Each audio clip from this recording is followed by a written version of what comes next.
நடந்த அந்த சம்பவத்துல வந்து பாத்தீங்கன்னா, முத்து பேசும்போது விஜய் சேதுபதி பேசின விஷயம் இருக்குல்ல, அதுல வந்து ஒரு சில விஷயம் ஒரு சின்ன கிளிப் மட்டும் பார்த்துக்கணும். நம்ம வாய்ஸ் கேட்டீங்கன்னா உங்களுக்கு தெரியும் ஐடியா.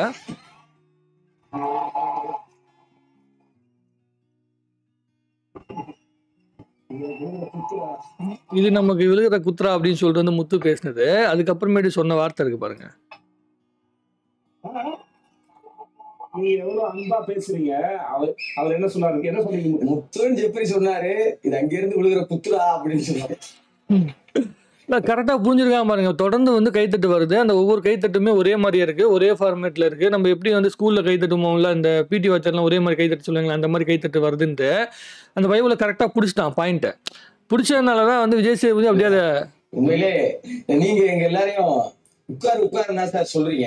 ஆனா பேசுங்கடான்னு கதறி நீங்க மன உளைச்சலுக்கு உள்ளாயி இதுக்கு மேல பேச சொன்னா போய் பெரியாஸ்பத்திரியில படுத்துறாங்க ஒரு இதுக்கு மேல சொன்னீங்கன்னா அப்படி மன உளைச்சலுக்கு உள்ளாயி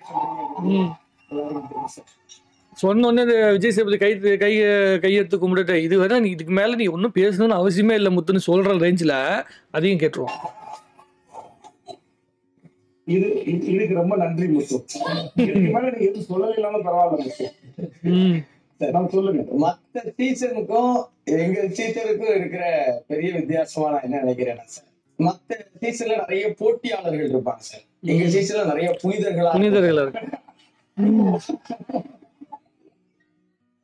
மத்த டீச்சர் இல்ல சார், அடுத்தவங்க என்ன மாதிரியான ஆள் அப்படிங்கறத கணிக்கிறதுக்கு அதிக நேரம் செலவிடுவாங்க. இந்த டீச்சர்ல நம்ம என்ன மாதிரியான ஆள் அப்படிங்கறது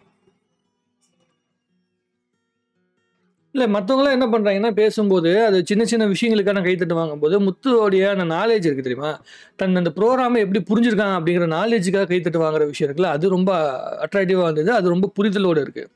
நீங்க நல்லா பாத்தீங்கன்னா இந்த சீசன் அப்படிதான் கிட்டத்தட்ட இருக்குது. மற்ற சீசன்ல வந்து 10 பேர் இருக்கீங்கன்னா 10 பேரும் 10 விதமா நடந்துப்பாங்க. ஆனா இந்த சீசன்ல அப்படி கிடையாது.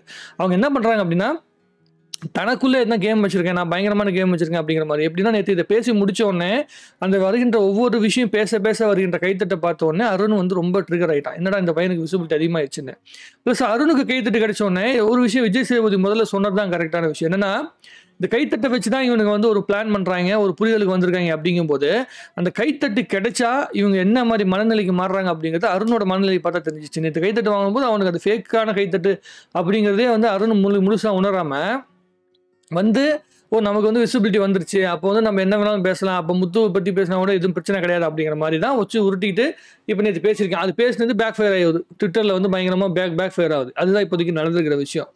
இன்னொரு பயங்கரமான விஷயம் என்னன்னா, இதில் வந்து ஒரு பெரிய புரிதல் வந்து எனக்கு கேம் நான் பார்க்கும்போது இதில் என்ன வருதுன்னா, இது வந்து முன்னாடியே கொஞ்சம் பண்ணியிருக்கலாம் அப்படின்னு சொல்லுவோம். ஒரு 20 நாள் 25 நாளுக்குள்ளேயே பண்ணியிருந்தாங்கன்னா இன்னும் கொஞ்சம் நல்லா இருக்கும். 20 நாள் இன்னும் இன்ட்ரெஸ்டிங்காக போயிருக்கும். ஏன்னா மக்களுக்கு வந்து பார்த்தீங்கன்னா ரெஸ்பான்ஸ் இருக்குது அப்படின்னு அவங்கள நம்ப வைக்கிறது இருக்குல்ல, அந்த விஷயத்த முதல்ல பண்ணியிருக்கணும். இதுதான் கடைசி ஆயுதமாக பண்ணியிருக்காங்க. பிரம்மாஸ்திரம் மாதிரி நேற்று அந்த ஃபேக்கு கைத்தட்டுதல் அப்படிங்கிறது வந்து ரொம்ப சாதாரணமான ஒரு விஷயமா தெரியும். பட் ஆனால் யாருக்கு உண்மையான ஆதரவு இருக்குது இப்போ இருக்க சூழ்நிலைக்குள்ள? ஏன்னா இந்த வாரம் அந்த ராஜா டாஸ்க்லேருந்து எல்லா டாஸ்க்லையுமே இவங்க என்ன நினச்சிருக்காங்க, நம்ம எல்லாருமே பயங்கரமாக பர்ஃபார்ம் பண்ணிட்டு இருக்கோம் அப்படிங்கிற ஒரு நம்பிக்கையில் தான் எல்லாருமே நடந்துட்டு இருக்காங்க.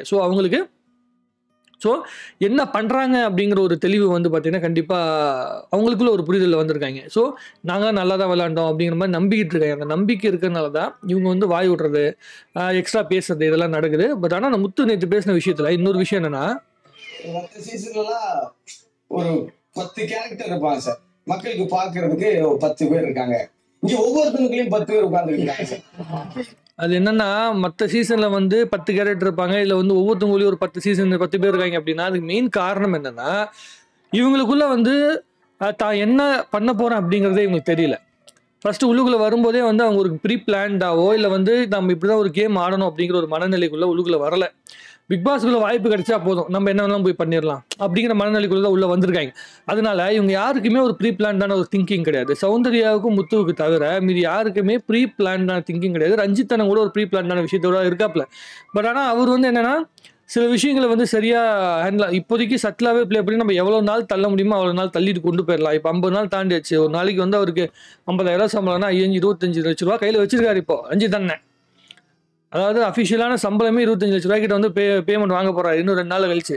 ஸோ அதனால் ரஞ்சித் சேஃப்டி ஆயிட்டாப்ல. ஆனால் அவர் அந்த சேஃப்டி கேம் ஆடி இருக்காரு. ஆனால் முத்துக்கு வந்து பார்த்தீங்கன்னா அந்த கேம் வந்து இன்னும் கொண்டு போகணும், இன்னும் பர்ஃபெக்டாக கொண்டு போகணும் அப்படிங்கிறது தெரியுது.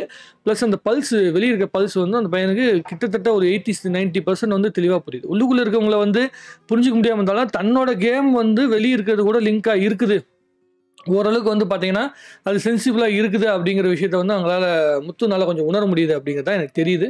அதனால அந்த பையனுக்கு வந்து ஆதரவு இன்னும் பெருகிட்டு இருக்கு அப்படிங்கிறது நான் புரிஞ்சுக்க முடியுது.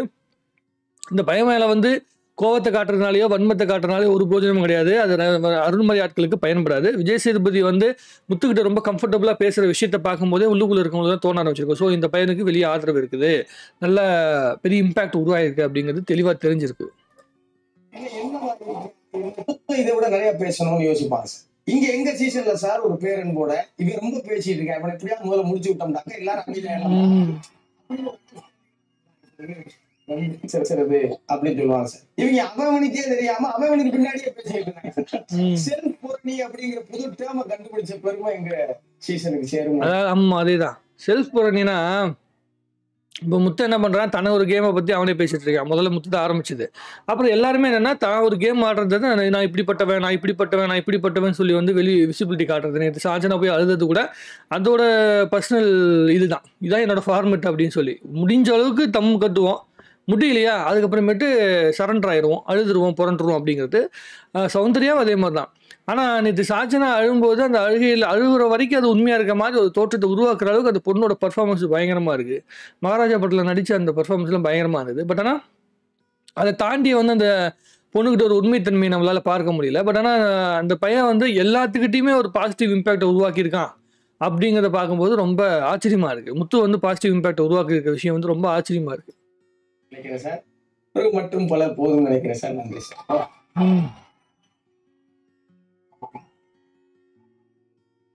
இது நல்லா இருந்தது. நீங்களே உங்க சொந்தமா அடிச்சுக்கிட்ட மாதிரி இருந்தது. இருந்தாலும் நல்லா இருந்தது. இன்னும் இன்ட்ரெஸ்டிங் இதெல்லாம் பண்ணோம் அப்படின்னா 2 வார்த்தை சொன்னீங்கன்னா கேட்கறது நல்லா இருக்கும்.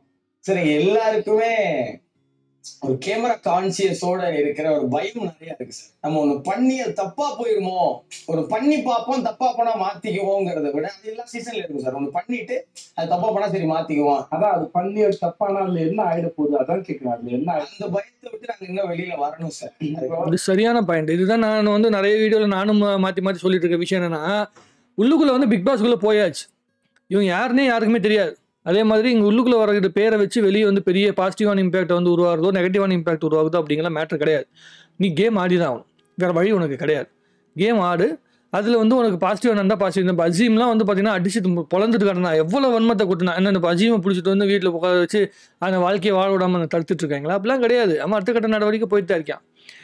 விக்ரமனாக இருக்கட்டும், எல்லாருமே வந்து தன் ஒரு நெகட்டிவான ஒரு ப்ராபகண்டா மூலமாக ஃபேமஸ் ஆனால் கூட அதை வந்து எப்படி மானிட்டைஸ் பண்ணுறது, வெளியே போயிட்டு அதை எப்படி நம்ம வருமானமாக மாற்றுறது அப்படின்னு யோசிக்கணும். இப்போ வனிதா வந்து பண்ணதை விடையா அக்ரெசிவ்னஸை பண்ணிடுவாங்க, ஜூலி பண்ணதை விடையா வந்து அக்ரெசிவ்னஸ் பண்ணிடுவாங்க ஃபஸ்ட்டு சீசனில்.